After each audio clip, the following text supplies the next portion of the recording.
Então, bom dia a todos e a todas. Meu nome é Nádia Mãe, aqui com meu querido colega Pedro do Nascimento, Guedes do Nascimento, no grupo de pesquisas Mandacaru, que é o núcleo que trabalha com os temas de gênero, saúde e direitos humanos aqui na Universidade Federal de Alagoas. E hoje nós temos o prazer de trazer para vocês um pouco do que, né, a gente está aqui carinhosamente chamando do Mandacaru Florescido, que são, né, as nossas estudantes egressas do grupo de pesquisas e que estão hoje atuando no campo da saúde, seja, né, nesse campo da assistência, seja no campo da gestão em saúde. E é muito privilegiado esse momento para a gente, porque, né, nós queremos trazer um pouco mais dessa atuação do cientista social em diferentes áreas. Tá? Nós somos um grupo de pesquisas que dialoga com várias áreas, com todas as áreas do conhecimento, mas em especial com a área da saúde e com a área do direito.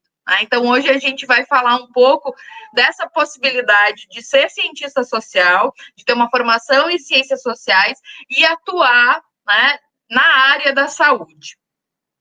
Então, eu vou pedir para essas minhas três queridas amigas falarem um pouco, se apresentarem a todos e falarem um pouco dessa sua formação na área, de qual formação em ciências sociais que fizeram.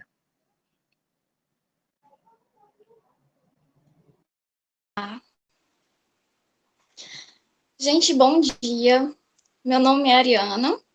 A minha formação, ela inclui como uma base na graduação, né? Graduação na UFAL, em Psicologia, discutindo gênero.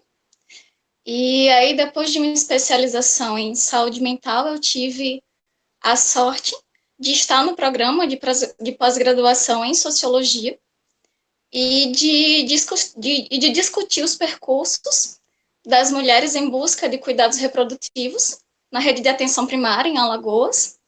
E esse foi o meu trabalho de mestrado, que contou com a colaboração, né, o pensamento e os debates de todos os que estão aqui, né?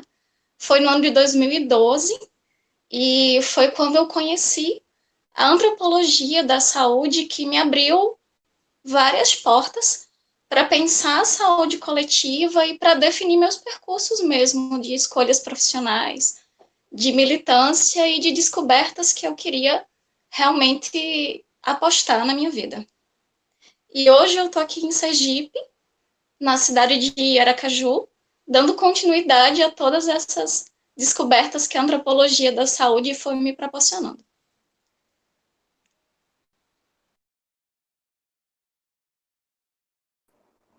Oi, gente, bom dia a todos e a todas.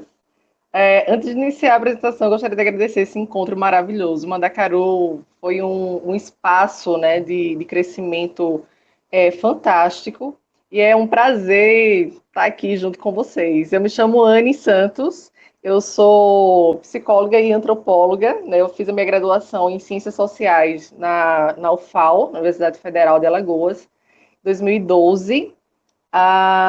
Fiz mestrado em psicologia na Universidade Federal de Minas Gerais, mas numa linha de psicologia política, que era um campo, que a gente consegue fazer uma discussão interdisciplinar. Então, né, eu atuei nesse campo partindo, né, de pesquisas na área da saúde e a interlocução com as relações de gênero, tanto na graduação como no mestrado. E hoje eu estou em Pernambuco, atuando na área de gestão em saúde, trazendo, né, muitas das ferramentas da antropologia, das ciências sociais para o meu campo de atuação. É um pouco disso. Espero que seja muito bom para vocês que estão assistindo.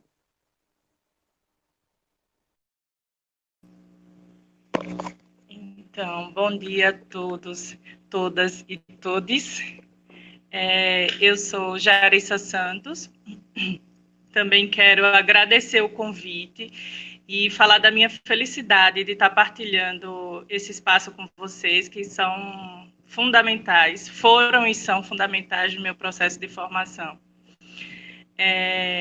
Eu fiz minha graduação, concluí em 2012 na UFAL também, em Ciências Sociais, quando eu inicio minha discussão no campo da saúde mental, fiz meu TCC sobre saúde mental no município de Maceió, e aí, concluída a graduação, fiz o mestrado em antropologia na Universidade Federal da Paraíba, continuei pesquisando sobre saúde mental, ainda como locus de pesquisa, o município de Maceió.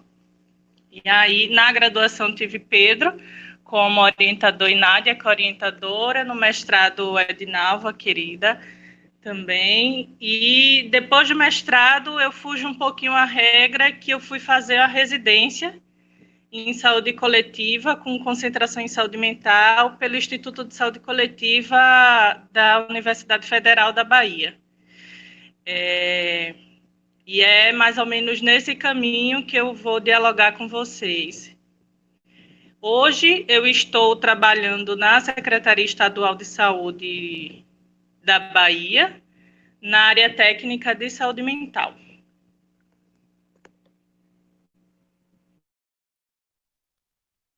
Então, gente, bom dia a todo mundo também. Como a Nádia já falou, para nós é um grande prazer estar aqui hoje, reencontrando as pessoas que foram tão importantes, né, nessa surgimento e no desenvolvimento do Mandacaru, com a sua colaboração, com as suas pesquisas. Acho que a gente começa, vocês já começaram, né, situando essa formação de vocês de forma resumida. Eu queria agora que vocês falassem um pouco mais dessa, como é que vocês retomassem um pouco qual é o foco do trabalho de vocês hoje, vocês e estão falando em termos da atuação profissional, e destacando a importância que essa formação que vocês apresentaram resumidamente para nós aí, essa formação em ciências sociais, ela tem nessa atuação de vocês. A gente começa com a Ariana de novo, né?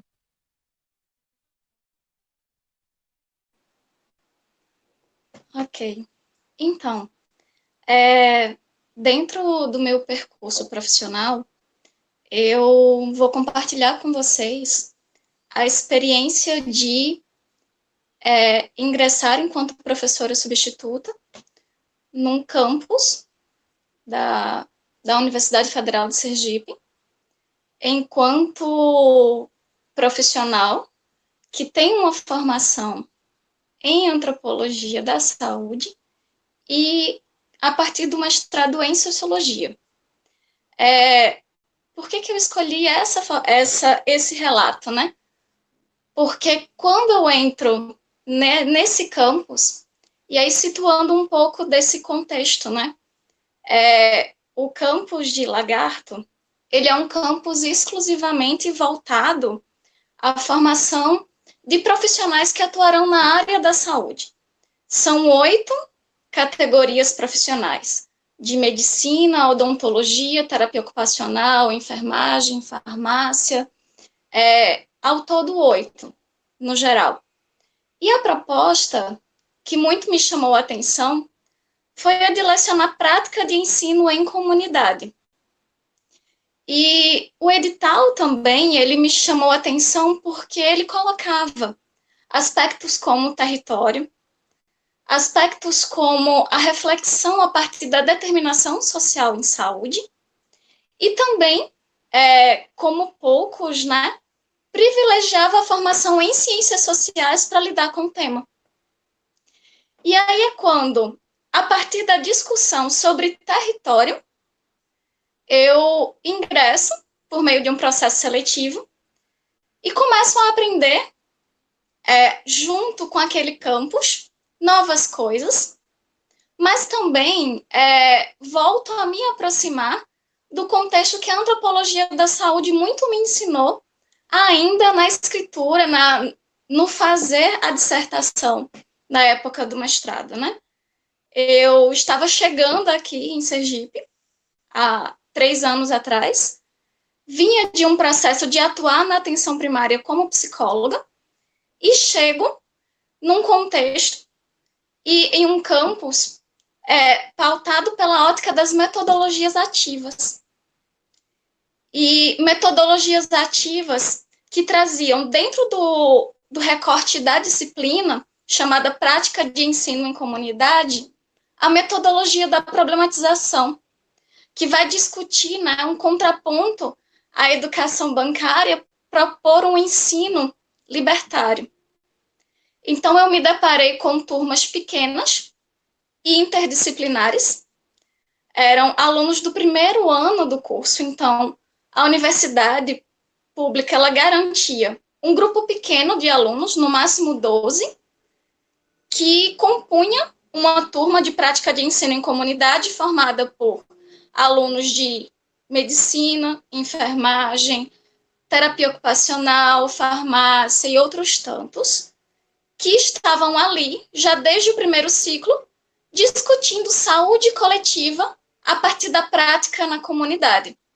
E uma das coisas que muito me chamava a atenção é que eles chegavam, né, da aprovação no vestibular, alunos jovens, 18, 19 anos, e eles perguntavam, mas, professora, por que a senhora está aqui? Ah, aí descobre a vida, né? É porque a senhora tem a graduação de psicologia. E aí eu muito compartilhava com eles que a saúde coletiva ela entrou como um debate na minha vida, como eu disse a vocês no início, né? Por meio justamente do meu ingresso no mestrado em sociologia e do conhecimento que eu comecei a ter nas incursões etnográficas, né?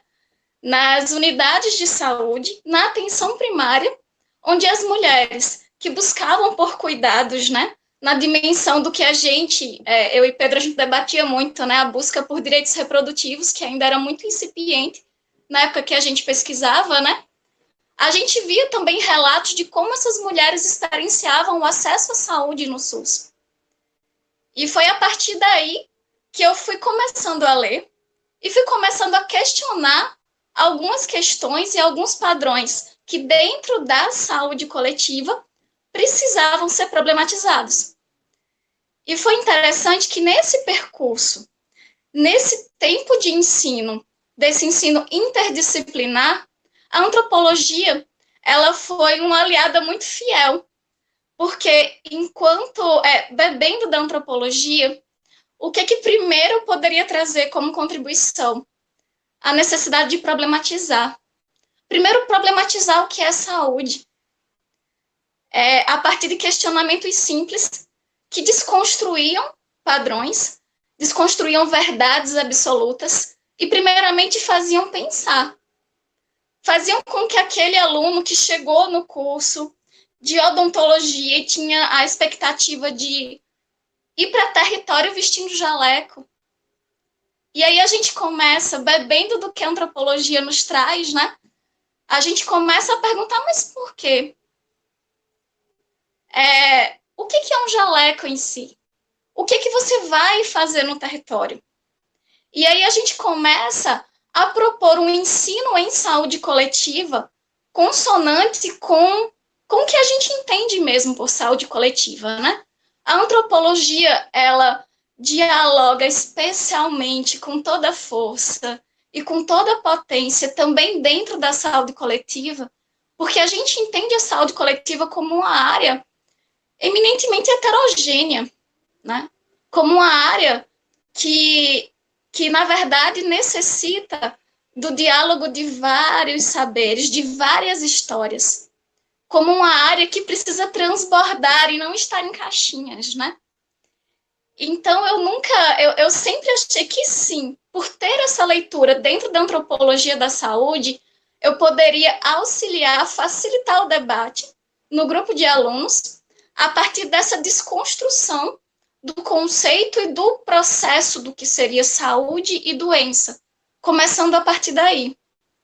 E era interessante porque o plano de ensino construído e proposto pela universidade, ele caminhava muito dentro de uma proposta da valorização da atenção primária à saúde, né? Então, a gente tinha esse grupo de 10 alunos, 18, 19 anos, que tinham uma microárea de um território no povoado da cidade de Lagarto, interior de Sergipe. E aí cada aluno era também acompanhado por um agente comunitário de saúde. E aí aquele aluno que por várias vezes me questionava, professora, eu escolhi saúde, estava ali visitando as casas, estava nas associações comunitárias, estava aprendendo com uma comunidade que tinha muito a ensinar.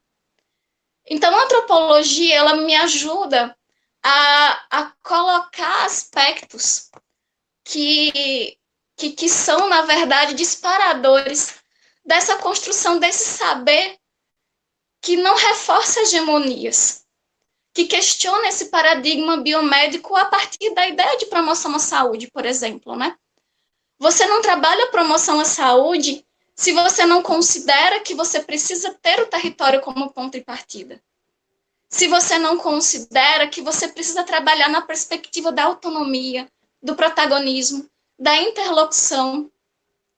E tudo isso a gente consegue, bebendo dessa fonte da antropologia e também das ciências sociais, potencializar quando a gente chega nessa área que transborda, que é a saúde coletiva, né?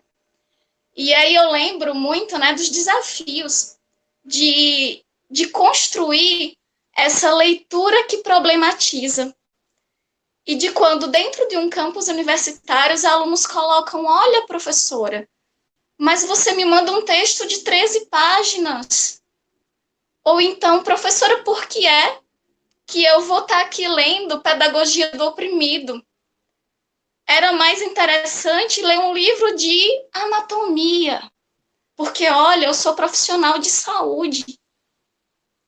E aí a gente começa muito a quebrar a cabeça junto com eles, e aí pergunta a uma pessoa que você encontrar na rua o que é saúde. E a partir dessa resposta, se reconhecendo enquanto profissional de saúde, me conta se você vai conseguir resolver essa demanda do que é saúde somente a partir dos livros de patologia e de anatomia. Eu acho que também a antropologia ela me auxiliou e me auxilia, que é também uma perspectiva de formação de vida, a acreditar na importância do debate. A gente está vivendo um mundo muito cheio de disparidades, né, de ódio também. Então, a gente foca numa formação humana que atribua sentido ao trabalho coletivo, né? Então, quando eu digo que é importante a aposta nas relações humanas, que é importante atentar para o território, que é importante se posicionar a partir de determinada questão, eu não estou dizendo, eu não estou relegando, eu não estou pondo de lado, eu não estou excluindo, eu só estou ampliando o debate e dando a complexidade de vida que o objeto merece. Então, por várias vezes, a gente se deparava enquanto grupo, né, no desafio de entender aquilo que era trazido e entender a partir de leituras e também por meio de vivências no território. Eu acho que uma das coisas assim muito muito ricas que a antropologia me trouxe e que nessa disciplina eu pude estar desenvolvendo junto com os alunos foi a utilização do diário de campo enquanto instrumento de registro, de pesquisa e de indignação também. E eu acho que também enquanto instrumento de, eu não sei nem se eu já falei, mas de posicionamento mesmo, de uma escrita onde você não está neutro. E aí você já começa também a trabalhar essa noção da neutralidade científica, né? E de se colocar, de escrever, sim, em primeira pessoa. Isso foi uma das coisas que o meu percurso no mestrado e a paciência de todos vocês, assim, muito me ensinou, né? De pensar, olha, eu preciso escrever sobre aquilo que me afeta. Eu preciso escrever sobre aquilo que gera em mim indignação. O meu texto, ele precisa ser um veículo disso também, né?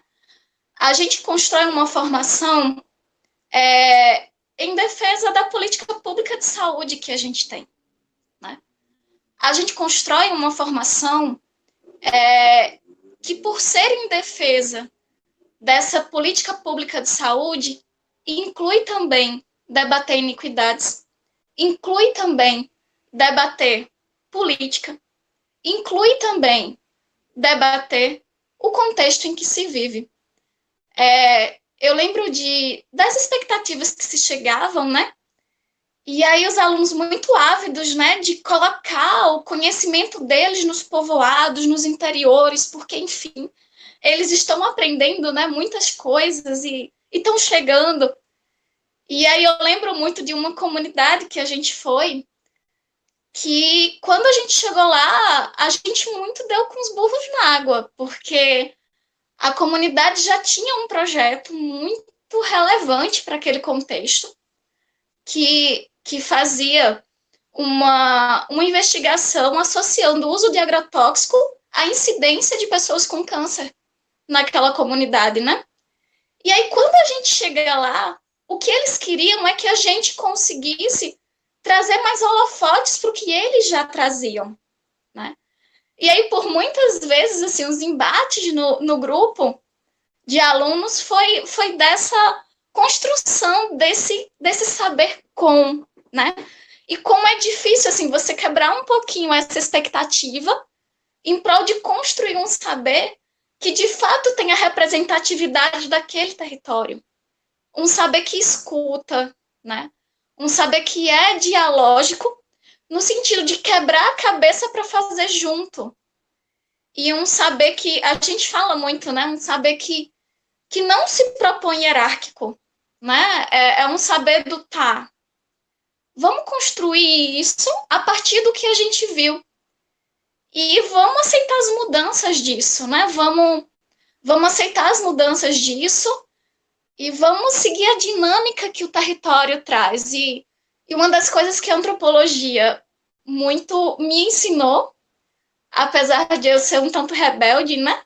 Mas eu acho que ela me abriu esse mundo de tentar respirar e ver, olha, mudanças vão vir, e o interessante é que a nossa escrita, que o nosso posicionamento e o nosso fazer tem implicação justamente com isso, né?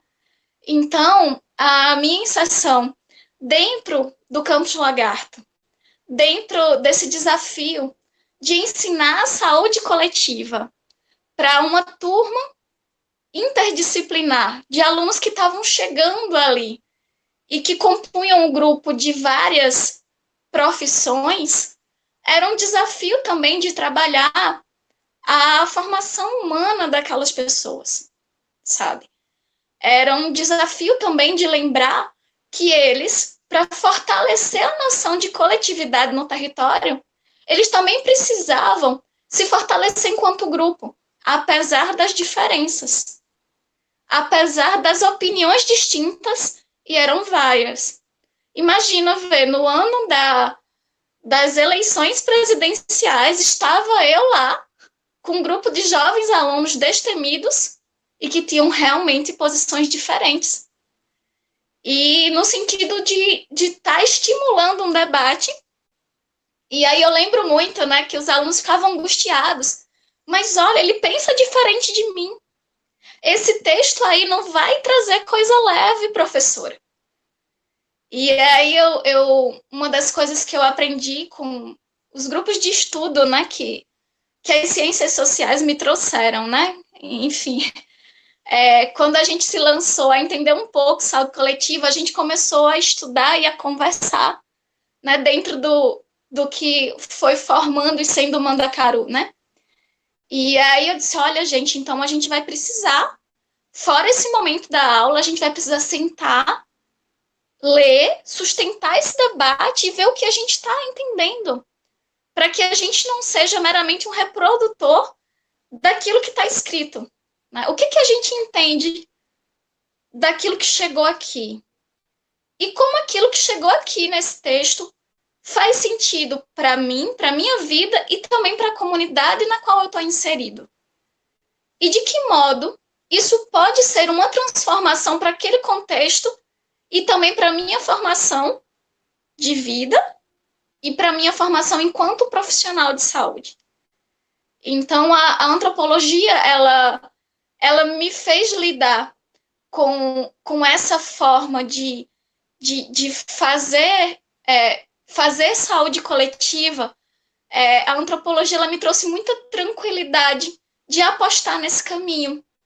Mesmo em meio a uma educação que, em sua maioria, né, a gente sabe da hegemonia que ainda existe quando a gente pensa, né, no paradigma biomédico, quando a gente pensa nos especialismos, né, nas especialidades, e na redução da saúde somente ao patamar biológico, a antropologia, ela traz esse baú de coisas vivas e que mostram, né, que na verdade a saúde coletiva, ela nasce a partir dessas indagações e ela precisa resistir também a partir desses questionamentos, né? Eu acho que para mim, assim, acreditar na docência enquanto construção e problematização e desnaturalização. Era engraçado porque dentro de um campus da saúde, né, a disciplina de prática de ensino em comunidade é muito entendida como, olha, os questionadores. É a galera que, se vê um parágrafo, vai começar a perguntar por quê, sabe? E aí eu lembro que quando eu escutava isso assim, gente, mas tem que perguntar, né, não? Por que não? E é bem interessante porque a aposta na atenção primária e na saúde coletiva e no SUS, que é a nossa política pública de saúde maior, né? Ela é uma aposta também que fala sobre a necessária mudança, né, de parâmetros que cada vez mais estão crescendo nesse nosso país.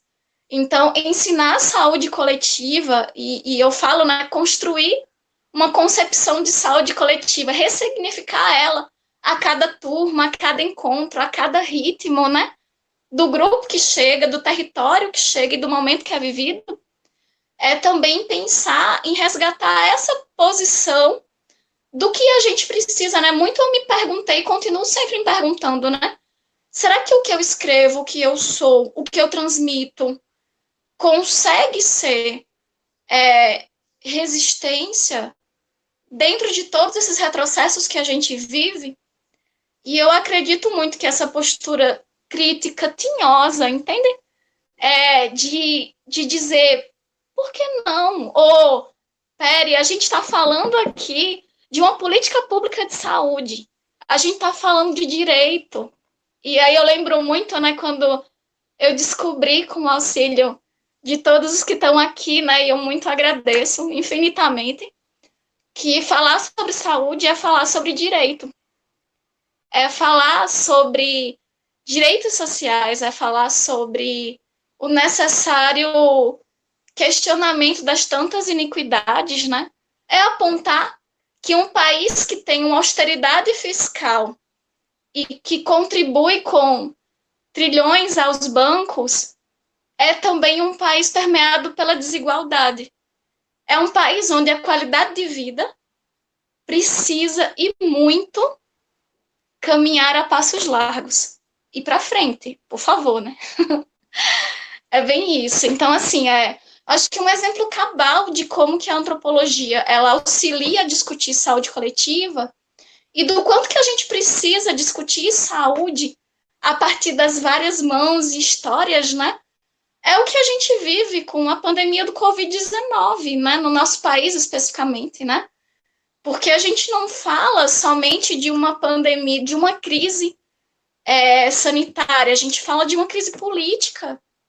A gente fala de uma crise na saúde, a gente fala de uma crise de valores, a gente fala de uma crise que a Fórceps, né, como tem a RADS do último mês, ela traz justamente isso, né? Como a Fórceps, né, escancara para o Brasil que pensar saúde não pode estar dissociado das questões que que falam sobre condição social, que falam sobre raça, que falam sobre gênero, que falam sobre o necessário debate acerca do saneamento básico, do território, da promoção à saúde, ou seja, de você reconhecer aqueles sujeitos como sujeitos que têm autonomia, que são interlocutores e que também constroem, podem e devem conosco construir a saúde que eles acreditam que faça sentido para aquele momento, né? Então, a pandemia ela vem escancarar o quanto que pensar saúde é pensar nessas múltiplas facetas, é pensar a partir da determinação social em saúde, é pensar a partir do que muita antropologia me ensinou a construir, né? É pensar a partir dos questionamentos, né? Que fazem com que, por exemplo, a gente tenha uma crise num tamanho dantesco, né? De proporções mundiais, e em nosso país ainda esteja se discutindo e reduzindo a crise trazida pelo Covid-19 somente a porcentagens, somente a dados que, inclusive, né, foram bastante escondidos, né? Mas com isso o que eu quero dizer é que a gente precisa, a partir do que essa pandemia nos traz, afirmar esse conceito e essa efetivação de uma saúde ampla em seu sentido mais lato. E quando eu falo isso, é pegando um pouco do que o Arouca traz lá na frente, né? Pensar saúde é pensar democracia, é pensar qualidade de vida, e é pensar também nas formas que a gente precisa elaborar enquanto política pública de saúde para reduzir iniquidades. Então, é mais ou menos isso. Eu não vou me alongar mais na fala, e assim, eu acho que eu deixo aqui para as colegas, né, essa alegria, assim, de poder compartilhar o quanto que as ciências sociais e a antropologia da saúde, elas contribuem na aposta em fomentar uma formação pautada, né, no que a gente entende pela humanização em saúde, no que a gente entende também no fortalecimento de coletivos, né, e também no que a gente entende pelo fortalecimento da nossa política pública mesmo, sabe? Enquanto direito humano, enquanto direito social. E é isso.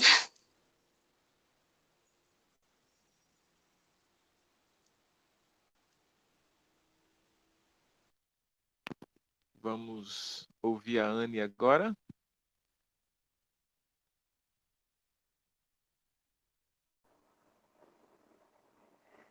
Bom, a minha entrada, né, no meu percurso tem muita interlocução com o que a Ariane falou, né? A minha graduação em Ciências Sociais, meu TCC, ele foi muito me apresentou como um desafio assim muito grande, né? Acho que para Pedro também. Pedro estava chegando, né, junto comigo. O Pedro foi meu orientador e me ajudou muito nesse diálogo, né, nesse desafio, que foi uma antropóloga em formação adentrar no hospital, né? Em minha graduação, ela perpassou, a gente fez uma pesquisa dentro do hospital. A identidade, né, da antropologia foi o tempo todo questionado o que você estava fazendo dentro de um hospital. Fiz o TCC, né, com habilitação em antropologia. As pesquisas posteriores que eu vivenciei também foi muito partindo desse recorte, né, do que você está fazendo aqui, né, o que a antropologia está fazendo aqui no mestrado. Minha pesquisa ela foi adentrar, sair do hospital, foi para a atenção básica de saúde, né, e também o mesmo questionamento. Então acho que é muito importante esse encontro que a gente faz com o diferente, né? E a antropologia ela traz isso para a gente, desse olhar diferenciado para o diferente, digamos assim. Hoje eu estou atuando num espaço, né, de gestão altamente administrativo, empresarial, mas a identidade que eu tenho lá também o que você está fazendo aqui? A pergunta, né? O que você está fazendo aqui? Então, tive um percurso, né, das minhas entradas, né, de trabalho, partindo muito desse desafio e desse questionamento. O que é que você, enquanto, né, antropóloga, né, enquanto cientista social, está fazendo aqui?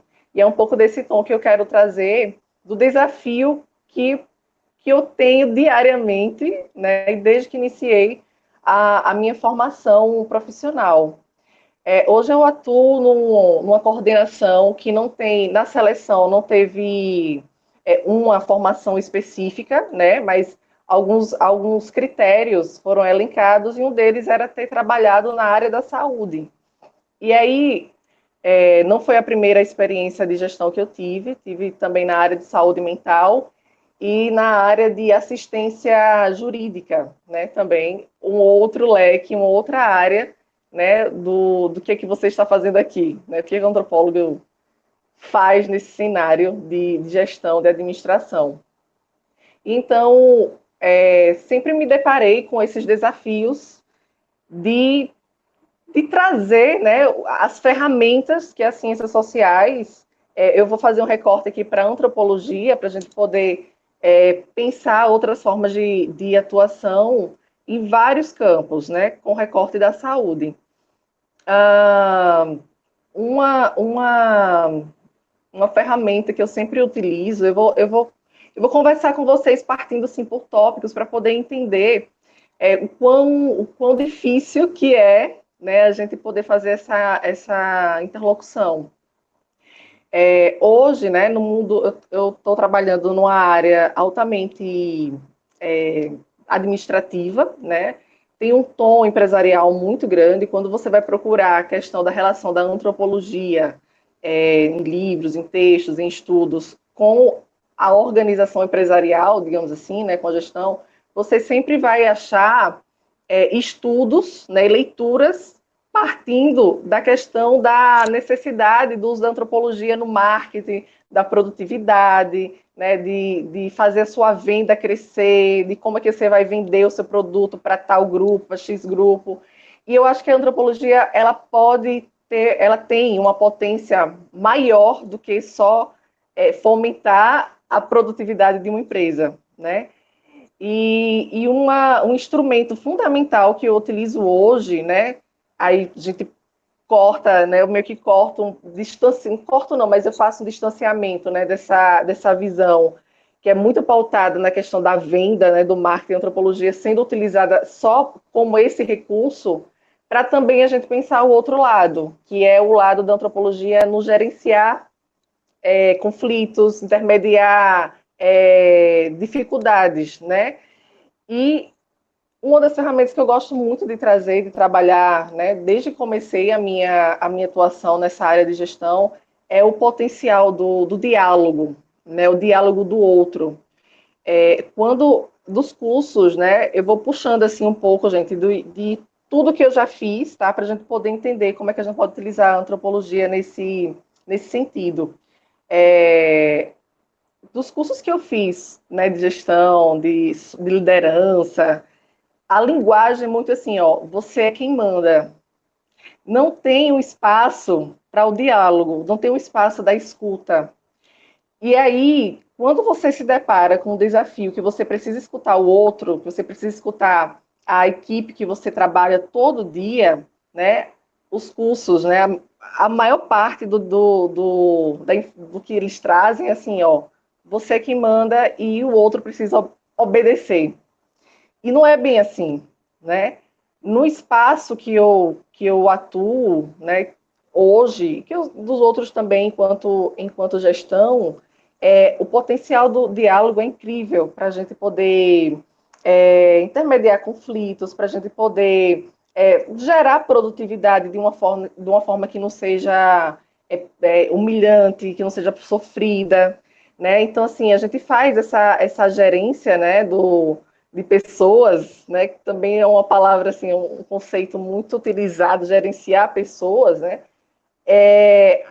sem partir, geralmente, né, nessa área, sem partir da concepção da diversidade humana, de você trazer o outro também para tua rotina, né, e entender o que que o outro ele pode, o que ele tem de potencial para poder te ajudar daquele fazer, né? Então, assim, quando eu penso no meu fazer hoje em gestão, eu penso nessas ferramentas, da questão da comunicação, da alteridade, de você também precisar entender qual é a cultura daquele outro, né? A cultura também da organização, da empresa, que isso acaba se tornando muito muito preciso, né? Quando você fala assim, cultura empresarial, você não vai ler nada, né? Que lhe permite, né? Pensar também na cultura do outro, né? Você acaba escapando dos pormenores, né? Dos ritos, os valores das pessoas que você está trabalhando. É você reconhecer que o outro está ali também, né? E não ser aquele apenas que manda, né? Aquele que vai ser, você vai ter que obedecer aquele que manda. Então é um pouco disso, assim, é muito desafiador, porque o sistema como um todo, não só no lugar que eu estou, mas eu estive, ele é feito para ser assim, né? Ele é construído para ser essa engrenagem sem espaço de diálogo, sem espaço de comunicação.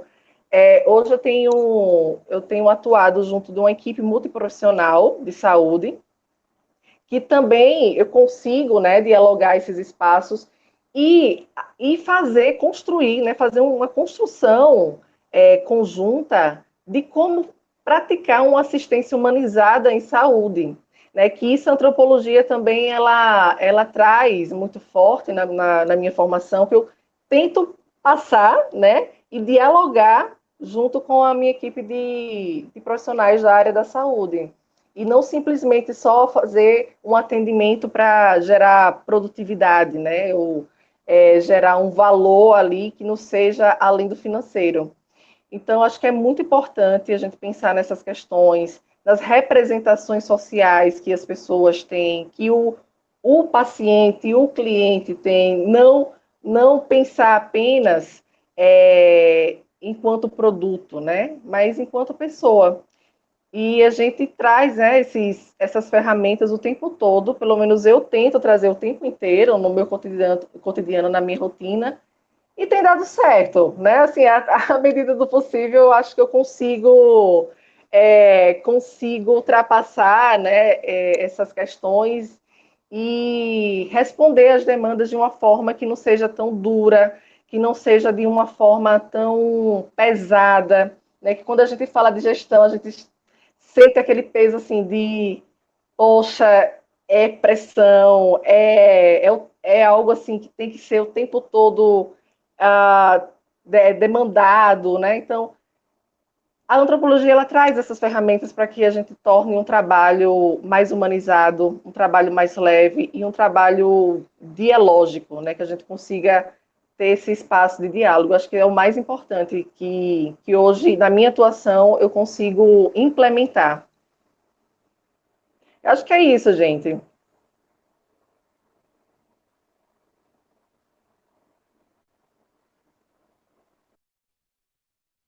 Jarissa? Vamos ouvir Jarissa agora? Então, gente, é muito bom poder escutar as meninas. Eu, o tempo todo aqui fazendo algumas observações e pensando no meu fazer e na minha trajetória. Mas, enfim, eu acho que eu vou trazer para vocês um pouco da experiência com foco na vivência que eu tive no programa de residência, né, que é algo novo, mas acho fundamental trazer pincelar, né, do que foi a minha vivência antes disso, né, que, como eu falei anteriormente, eu fiz pesquisa em Maceió na graduação em um centro de atenção psicossocial em Maceió, pensando a relação a representação dos profissionais de saúde na concepção de sexualidade dos sujeitos que vivenciam sofrimento psíquico. E no mestrado eu fiz nessa mesma linha de raciocínio, mas em um hospital psiquiátrico, né, que muda essa tipologia de equipamento de saúde, né, pensando que no mestrado eu faço uma discussão muito mais voltada para um espaço que se propõe enquanto instituição total, né. E isso para dialogar com a minha experiência da residência, porque eu penso muito, orientada pelas reflexões, num texto que tem de Morrice e duas colegas cientistas sociais, sobre a experiência delas na residência também. E aí eles pensam a partir do tripé perfil da pessoa, né, sua trajetória e suas habilidades, o núcleo, que aí é pensar o núcleo na perspectiva das ciências sociais no campo da saúde, e especialmente da saúde mental, né, que aí é esse campo, que é essa discussão de núcleo e campo que Gastão Wagner, né, que é um autor fundamental no campo da saúde coletiva.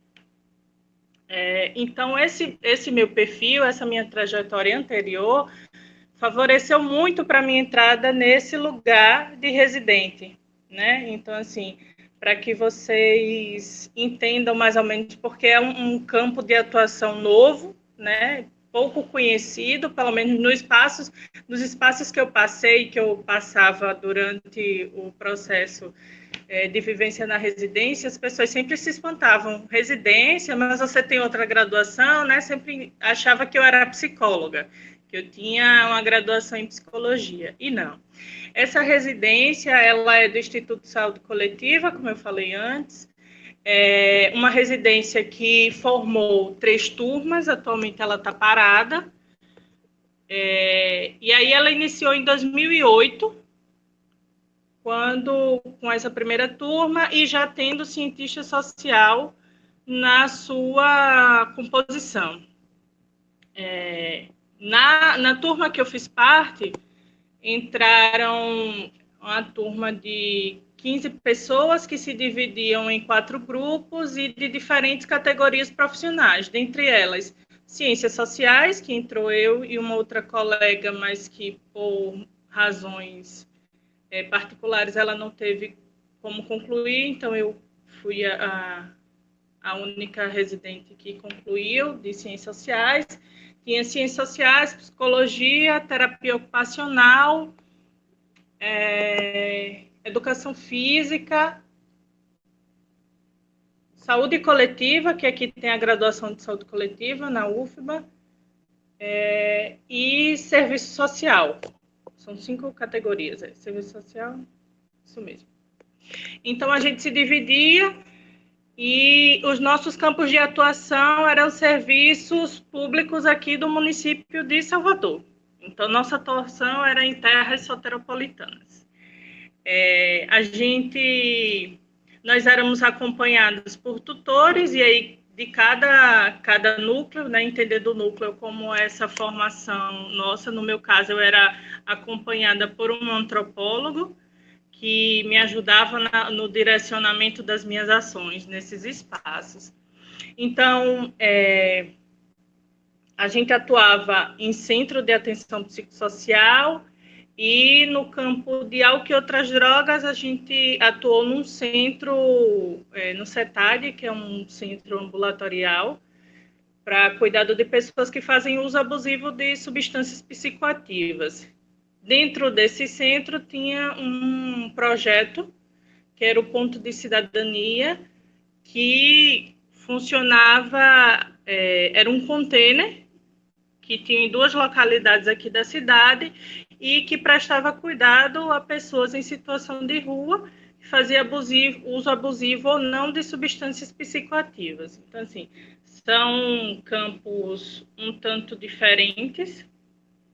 E aí, eu acho que para início de conversa também, até para contribuir, como é que as ciências sociais chegam no campo da saúde, especificamente no campo da saúde mental, é pensar o processo da reforma psiquiátrica, né? Que é um movimento de suma importância na reorientação de modelo de assistência em saúde mental. A reforma, ela tem como marco a década de 70, né, quando profissionais e usuários aqui no Brasil começam a se organizar e resistir e criticar o modelo até então vigente e legalmente aceito, que era o cuidado em instituições totais, em hospitais psiquiátricos, né? Que tem como característica a massificação de pessoas. Então, a reforma psiquiátrica, ela traz essa crítica, entendendo que cada sujeito precisa de um cuidado específico, precisa de uma atenção e que esse sofrimento precisa ser atendido no território. Então, não é a lógica do isolamento, não é a gente pegar essas pessoas que fogem às regras e colocar em 4 paredes, isolá-las, que a gente vai cuidá-la, né? Cuidar dessas pessoas. Então, a Ariana falava muito do território, né? E o território é um espaço muito caro para a saúde mental. O território é o principal lugar de cuidado. É nele que a gente vai discutir, refletir, pensar e repensar o modo de viver desse sujeito nesse espaço. Então, a gente passou por quatro serviços, como eu falei. A gente tenta abarcar o máximo de especificidades, pensando a clínica da infância e adolescência, num CAPS infanto-juvenil aqui, a clínica de álcool e outras drogas, que tem também suas especificidades. Nós tivemos um estágio no distrito sanitário aqui da cidade, a partir da gestão nesse distrito sanitário. E aí, um outro campo que foi num CAPS direcionado ao cuidado de pessoas adultas que têm algum tipo de transtorno, sofrimento psíquico. E aí, nesses espaços, a gente, enquanto equipe, se dividia e se somava à equipe de profissionais para desenvolver todas as atividades que já aconteciam lá. E a gente passava cerca de 5 meses e meio em cada campo de estágio desse. Então, como as meninas trouxeram muito essa coisa de antropólogo aqui, como assim, né? Eu não tive tanto essa experiência, é algo que me deixa muito feliz. Eu sempre falo para as pessoas assim, o quanto que a Bahia, Salvador, me abraçou, e hoje eu tenho um carinho imenso por esse lugar, por esse território, e agradeço aos que passaram antes de mim, né, as 2 turmas anteriores que passaram, que tinham cientistas sociais, e que fizeram a apresentação dessa ciência como contribuinte para o cuidado em saúde mental. E a Bahia tem também um histórico muito interessante no campo do álcool e outras drogas, né, que sempre teve a participação de cientistas sociais em suas formações, nas propostas de cuidado inventivas que tiveram por aqui.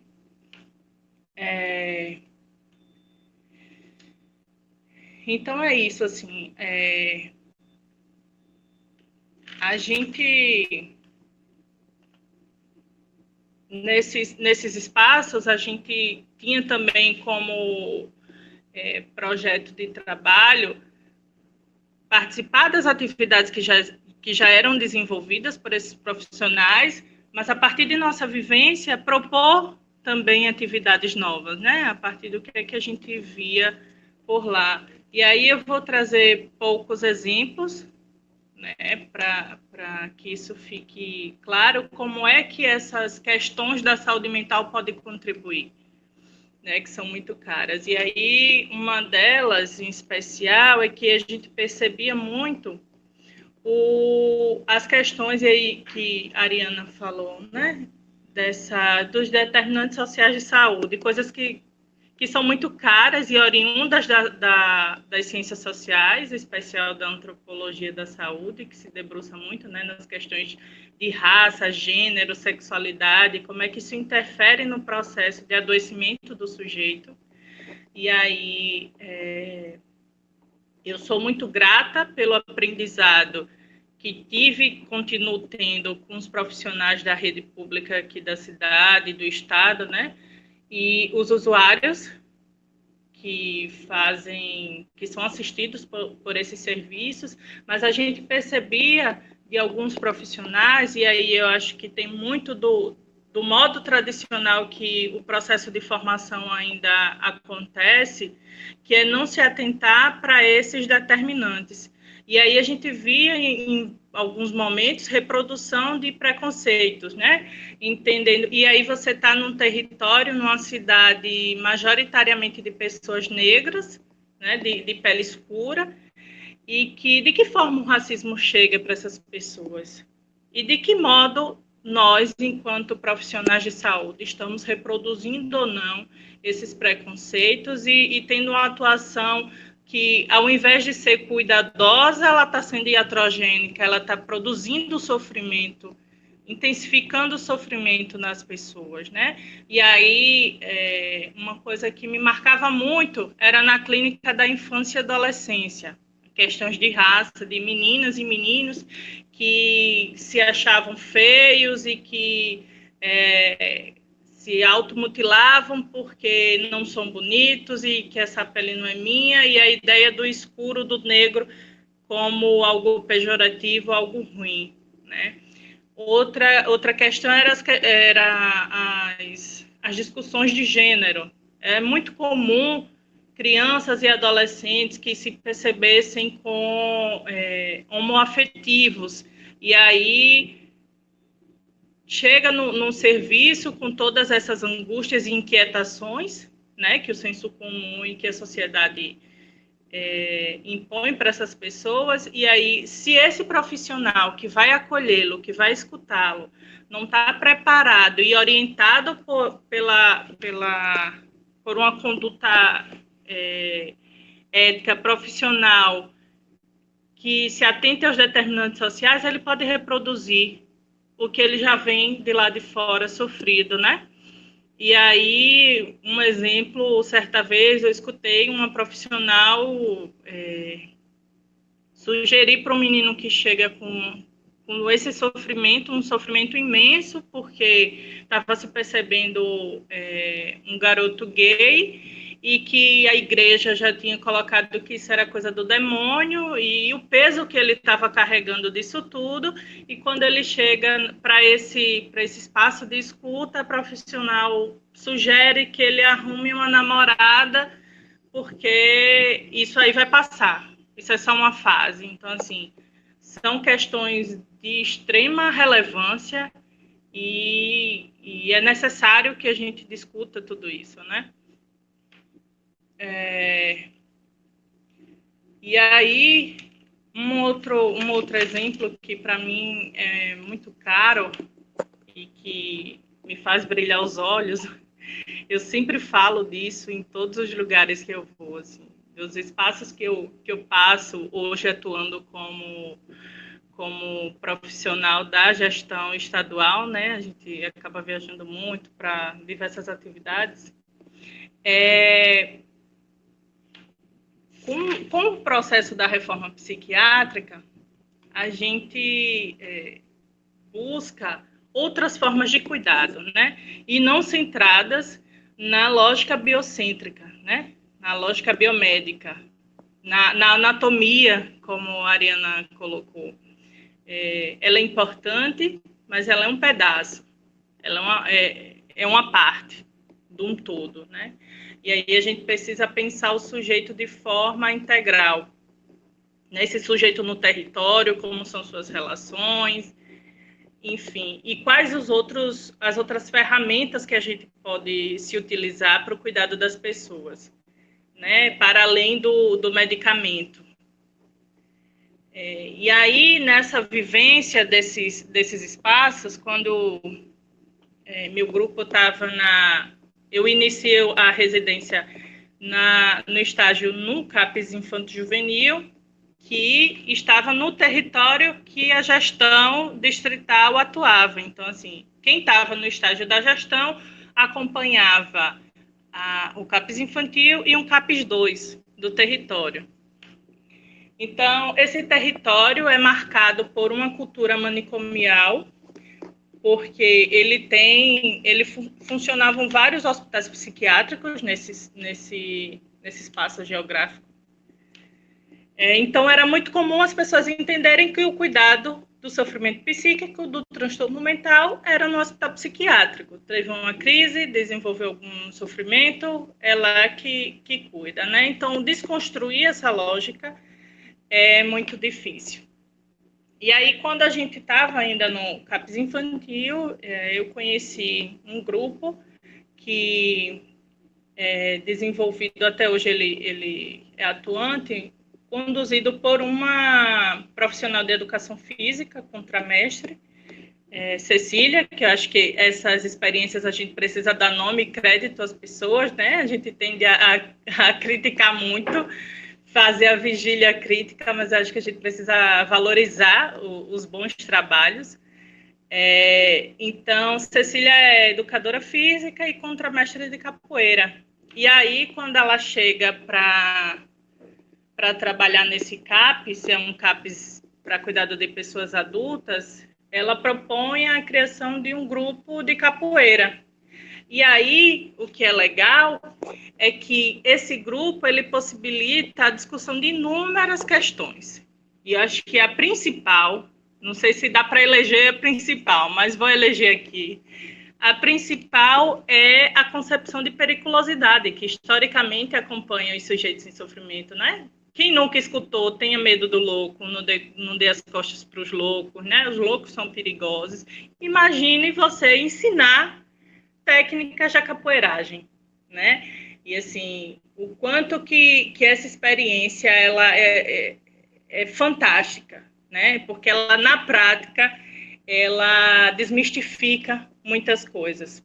E aí, a partir de conhecendo esse grupo, eu continuei o meu segundo estágio era na gestão desse distrito, ou seja, eu estaria ainda naquele território e ainda de perto com esse grupo. Então, até escolhi para ser meu trabalho de conclusão da residência. E nesse grupo, pude discutir várias determinações sociais no processo de adoecimento das pessoas. Essa coisa da periculosidade, da incapacidade, e aí você vê o desenvolvimento das pessoas, do início a entrada no grupo da capoeira até o tempo que eu acompanhei. Então, teve uma experiência que para mim foi muito significativa, que foi uma apresentação que a gente apoiou do grupo numa pré-conferência de saúde desse distrito. Então, para compor a conferência municipal, faz antes umas pré-conferências nesses territórios de saúde aqui do município.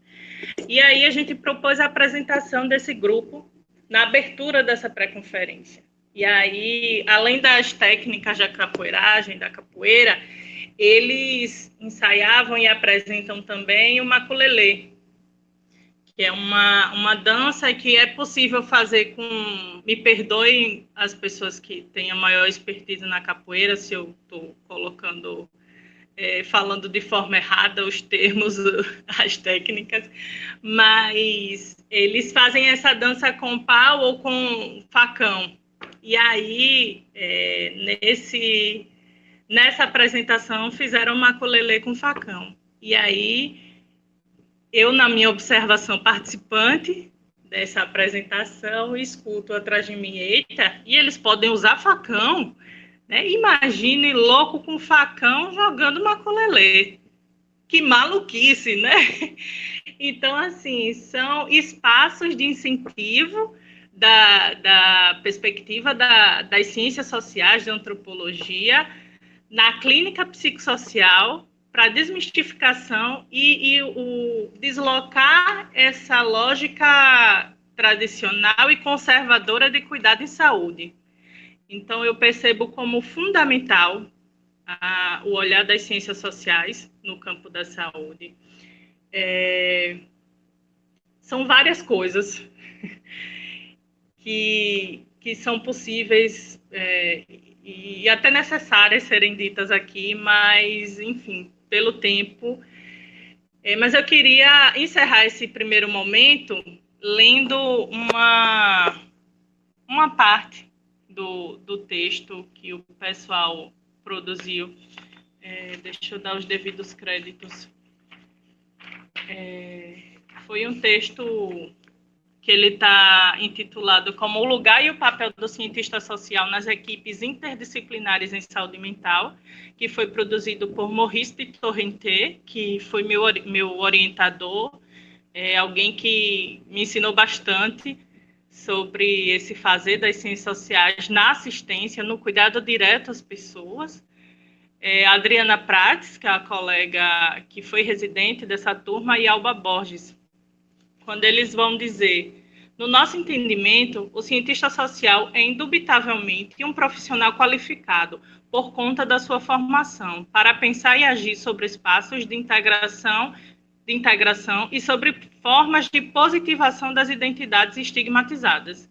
Então, eu acho que esse grupo de capoeira, ele exemplifica bem essa coisa da positivação e a desconstrução de estigmas das pessoas em sofrimento psíquico. E eu acho que um dado super importante e marcador da diferença dessas pessoas é que esse grupo ele teve teve o batizado deles, então, assim, que marca oficialmente o lugar de capoeira, né? Eles passam a usar seu cordão, usam a roupa de capoeira na rua, e eu trago até um relato no meu TCR que é esse reconhecimento dessa outra identidade, né? E é aquela discussão da auto e heteroidentidade. É aquilo que eu me reconheço como capoeira, me percebo e me classifico desse modo, e sou reconhecido na rua, né? Então, é isso.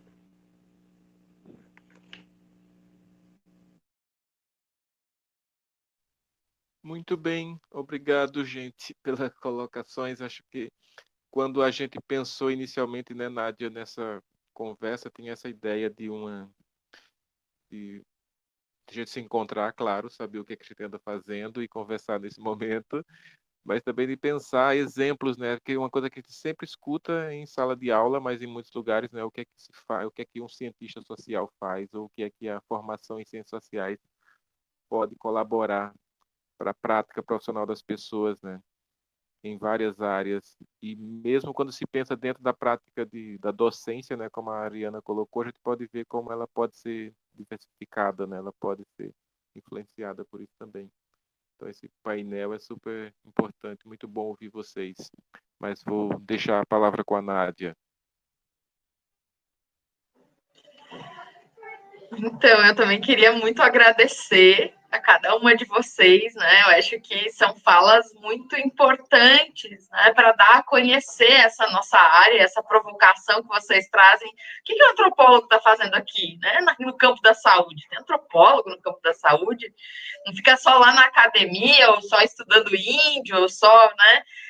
Não que não sejam extremamente importantes os estudos de antropólogos com sociedades indígenas, mas ao pluralizar um pouco esses campos de atuação dos cientistas sociais e dos antropólogos, eu acho que a gente consegue, né, trazer um pouco mais dessa nossa prática, que é muitas vezes invisibilizada, né? Eu acho que é extremamente difícil da gente reconhecer essa importância, tendo em vista que não há cristalizado um único perfil, né, de antropólogo, de cientista social, né, há sim múltiplas possibilidades, né, de atuação, e eu acho que cada uma de vocês traz isso com muita propriedade. Então, acho que a Ariana traz muito dessa experiência já bastante consolidada no Brasil, né, dos antropólogos, dos cientistas sociais atuarem na formação de profissionais de saúde. Eu acho que a gente tem aí uma geração de profissionais de saúde que tiveram, né, essa formação em saúde coletiva e que tem dentro da sua formação esse reconhecimento de um olhar específico que o habilita a tá no território de outras maneiras, de atentar de uma outra forma para as experiências das pessoas, para valorizar esses outros conhecimentos, né, os conhecimentos dos sujeitos e a importância desses conhecimentos para, né, os processos de adoecimento, de saúde, de promoção de saúde, de cura, né? Então, eu acho genial, né, que a Ariana traga um pouco para a gente da experiência dela lá, né, em Sergipe, em Lagarto, né, nessa atuação enquanto professora e trazendo, né, essa formação em ciências sociais, em sociologia e em antropologia para qualificar a formação de profissionais de saúde.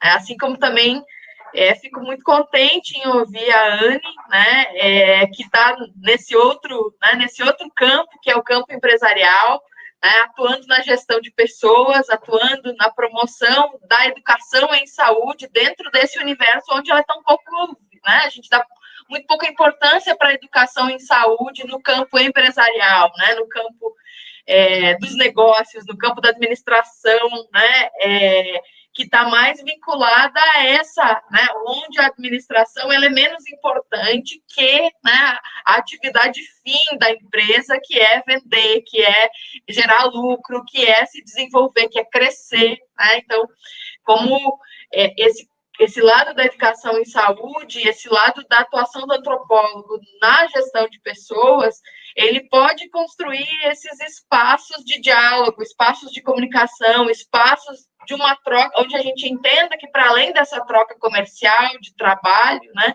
então, em relação aos seres humanos, isso é fundamental em qualquer área. E também sempre muito grata a essa parceria de tanto tempo, de Jarissa, né, que já acho que tive também a oportunidade de acompanhar mais de perto, junto com o Pedro, a formação dela, e que nos traz né, que trouxe nesse recorte, né, para falar aqui da sua experiência em compor essa equipe multidisciplinar, que também já é consolidada lá na Bahia, aí, que reconhece esse espaço do cientista social para atuação direta com a população, né? Então, é completamente diferente a gente pensar esse lugar, né, do cientista social atuando na gestão de pessoas, formando profissionais de saúde, e esse lugar do cientista social lá na ponta, prestando assistência também, compondo equipes interdisciplinares e que possibilitam, né, desconstruir essa noção de um cuidado tão individualizado e nos permitam pensar essa dimensão mais coletiva da promoção do cuidado, né? Que ele é composto por diferentes atores, por diferentes expertises, por diferentes olhares, né? E aonde esses conteúdos relacionados aos conceitos da diversidade étnica e racial, da discussão de gênero, né? De todas essas discussões que a gente faz no campo das ciências sociais podem também funcionar bastante do ponto de vista prático, né, na assistência direta às pessoas. Então, eu estou muito satisfeita, muito contente. Queria abrir, então, um último momento, né, para que a gente possa fazer perguntas ou, então, ir se despedindo e também convidando a nossa audiência para estar, né, trazendo as suas experiências enquanto cientistas sociais, né, nas suas atuações em seus outros campos, né? Eu estava ouvindo o Mundaréu, que é o podcast de antropologia produzido pela Soraya Fleischer e pela Daniela Mânica, né?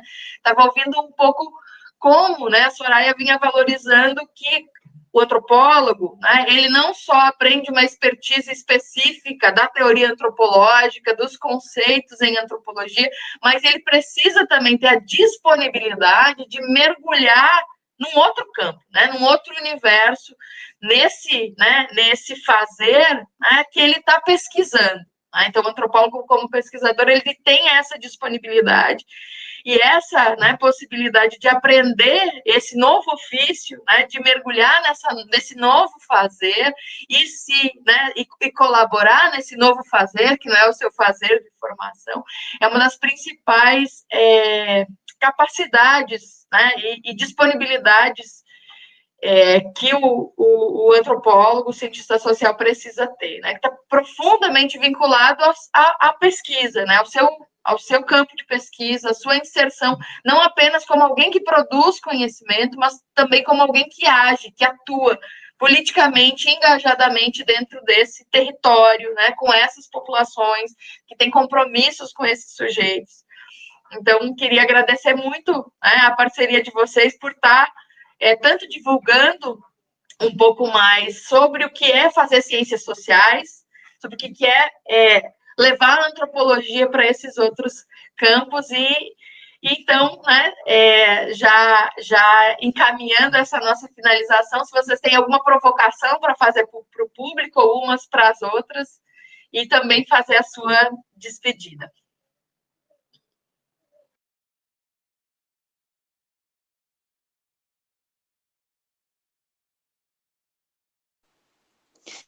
Eu quero agradecer com todo carinho. Acho que a pandemia propiciou esse encontro. Acho que pelo menos há 8 anos a gente não se reunia, né? Então, eu agradeço desde os textos, os debates, os encontros, as descobertas que a gente se permitiu enquanto coletivo, né? E que a gente continue, né? Trazendo essa postura, trazendo essa inventividade, essa criatividade, essa aposta nas relações, nas mudanças positivas, né? Que a gente muito cultivou nesse processo de formação no nosso encontro, né? Eu agradeço imensamente também o tema, né? Para mim foi muito importante, assim, ter essa oportunidade de falar do quanto que a antropologia da saúde, ela norteou meu olhar pós-mestrado, durante o mestrado e ao longo da vida, né? Depois da graduação, do ensino na graduação em Lagarto, e eu também aproveito aqui para agradecer o que eu pude aprender e trocar nesse campus, que tem uma metodologia que faz a defesa, né, da saúde coletiva enquanto campo cheio de heterogeneidade, de diversidade, de transbordamento, né? Então, eu acho que a gente tem o propósito de fortalecer esses espaços, né? Fortalecer esses espaços, de incentivar que esses encontros continuem a acontecer. Então, acho que fica aqui a minha gratidão por poder estar falando, né, desse tema, poder encontrar todos vocês, Pedro, sabe, saudade de todos mesmo, e do quanto que, assim, né, a gente tem uma formação e um compromisso de tornar e não é clichê, de fato, assim, a formação que a gente tem é uma formação comprometida em transformar o nosso contexto em um contexto mais pautado em diálogo, mais pautado em justiça social, né? Mais pautado em possibilidades que fortaleçam vidas, né? Eu acho que isso a gente aprendeu muito junto também e continua levando para os espaços onde a gente está, né?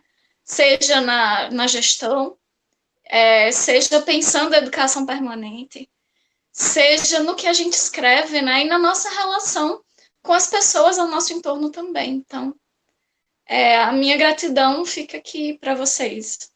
É isso.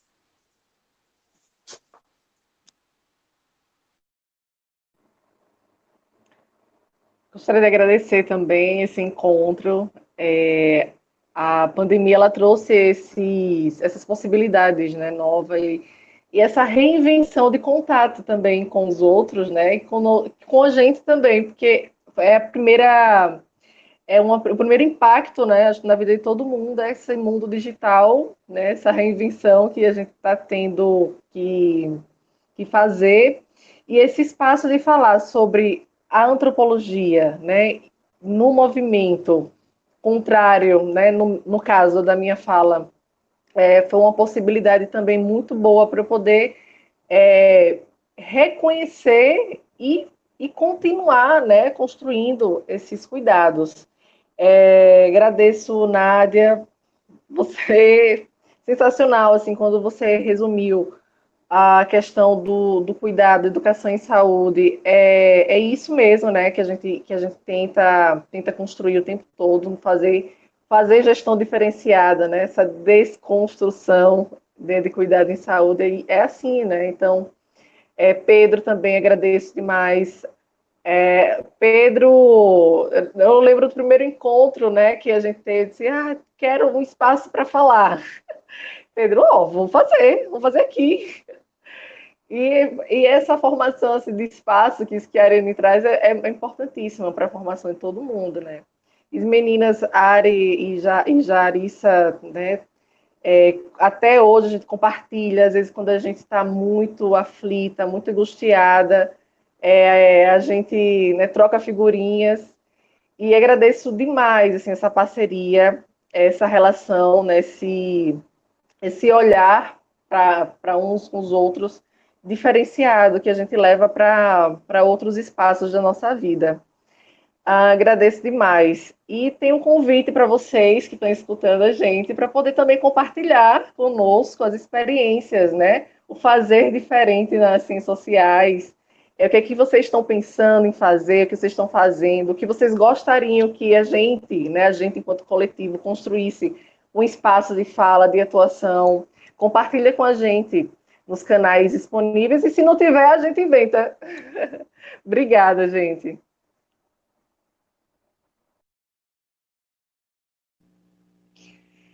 É isso. Eu também quero agradecer demais a parceria de vocês. Assim, eu cheguei onde eu cheguei porque eu vim com muitas mãos dadas e vocês com certeza fazem parte disso. Talvez eu não tivesse a ousadia sozinha, acho pouco provável, de estar pisando em terras tão desconhecidas. Mas é isso, como Nádia falou, eu acho que a gente leva dos nossos saberes, né, e deve abraçar os outros que são tão legítimos quanto os nossos. O campo da saúde mental me ensina um bocado sobre o quanto que as vivências, né, elas precisam ser colaborativas, o quanto que o nosso fazer é criativo e que a gente precisa e deve legitimar e andar de mãos dadas com os saberes formais e informais, que a gente precisa atuar, seja na assistência, na pesquisa, de forma comprometida, né, com o público, e o quanto que a gente, e aí na assistência especial, que cuidado em saúde, ele está para além de um CAPES, ele está para além de um hospital geral, das instituições formais de saúde. Ele está na associação de moradores, está na igreja, está em vários espaços. É nesse território que é tão caro para a gente, né? E como as meninas, convido as outras pessoas a partilharem nossas falas, né? Que fique claro que não é num sentido corporativista de que as ciências sociais precisam a todo custo entrar na saúde, mas a partir dessas experiências a gente reconhecer o quão tem sido fundamental, importante e que tem somado. Vamos construir juntos, né? Organizar esses pensamentos, que às vezes eu tenho a impressão que eu saio juntando, fazendo uma coxa de retalho disso que é muito novo. Mas é isso. Um forte abraço para vocês, em especial, muitas saudades e gratidão. Que bom, eu vou dar um oi aqui e um tchau também, me despedindo de vocês e das pessoas que ouviram a gente. Foi muito bom ouvir, eu acho que esse é um bom exercício, né? Acho que a gente está todo, como vocês disseram, a gente está aprendendo como é que a gente continua essa comunicação nesse momento difícil que a gente está passando. E esses encontros sempre são bons para isso também, né? Para a gente se encontrar e pensar para frente também, para sair um pouco dessa paralisia que a gente fica às vezes, da forma como a gente está. É super importante. Eu fico muito feliz de estar aqui com vocês e podendo compartilhar isso e perceber como a gente continua fazendo coisas juntas, né, e pensando nisso. A minha experiência na UFAL continua frutificando até hoje. Eu vim, já faz, estou na UFPB desde 2012 e a gente mantém essa parceria no Mandacaru, que é super importante para mim. Junto com a Nádia, né, e junto com a Débora Alebrante também, que não pôde estar conosco aqui também, mas é em parte uma da grande responsável por esse nosso movimento de fazer, de botar a cara nos vídeos nesse momento. A Débora tem nos estimulado muito nisso, tá? Então espero que a gente siga compartilhando isso e que as pessoas que nos assistirem, que nos verem, possam também ajudar, né, nessa reflexão sobre como é que a gente pode se espalhar por vários lugares com a experiência que a gente tem nessa formação, né, nas ciências sociais, na antropologia. Um grande abraço para todo mundo, com saudades também.